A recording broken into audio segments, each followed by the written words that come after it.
কেশর কুঞ্জ সাজা আরে নিশিদার দণ্ডে তোর কুঞ্জ তোর বধু আসবে।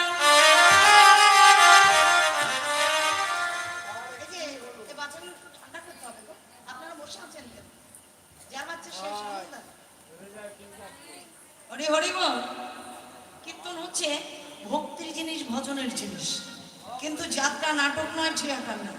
আছে শাস্ত্রে বলছে ভক্তি যার ভগবান তার, সর্বশাস্ত্রে কয় ভক্তি যার নাই কৃষ্ণ দেখিলে তার কি বাসে যাবে।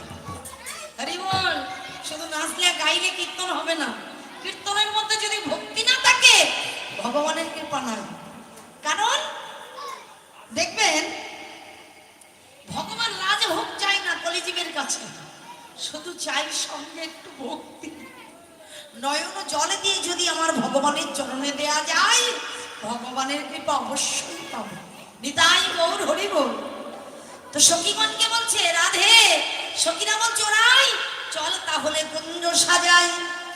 রাধারানী বলছে সখী রে, আমি যে বাদিনীর ঘটে বাস করি, এই নিশীতেই আমি কেমন করে কুঞ্জ সাজাবো মধুর লাগিয়া। ললিতা বলছে চিন্তা করিস না, এই তোর এই শাশুড়ি আর ননদিনী তো এদের আমরা ঘুম পাড়িয়ে দেব। হরি হরি বল। তোকে কেমন করে ঘরের বাইর করতে হয় সেটা ভালো করেই জানি। জটিলা কুটিলা ওই জটিলা কুটিলাকে ঘুম পাড়িয়ে রাধারানী আমার সখীগণকে সঙ্গে করে, সখী রে আজ আমার কি মনের বাসনা জানিস, মনে চাহি প্রাণে যায়,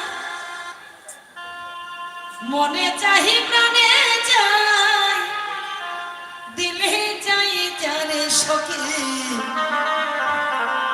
কুঞ্জ সাজাও রে, আজ আমার প্রাণনা আসিবে ঘরে।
সময় ডাকে